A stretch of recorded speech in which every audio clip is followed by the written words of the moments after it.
ಬಳಪ ಹಿಡಿದ ಭಗವಂತ ಇರುತ್ತಾನೆ ನಮ ಸುತ್ತ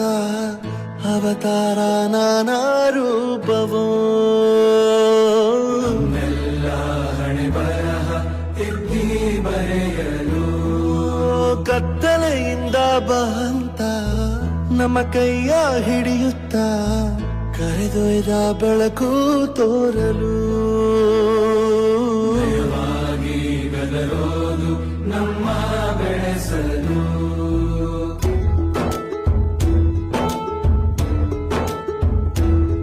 ಭಾಷೆ ಅಮೃತ ಕುಡಿಸೋ ತಾಯಾಗಿ ಭಾಷೆ ಅಮೃತ ಕುಡಿಸೋ ತಾಯಾಗಿ ಭವಿಷ್ಯ ಬರೆವಂತ ತಂದೆನೂ ಆಗಿ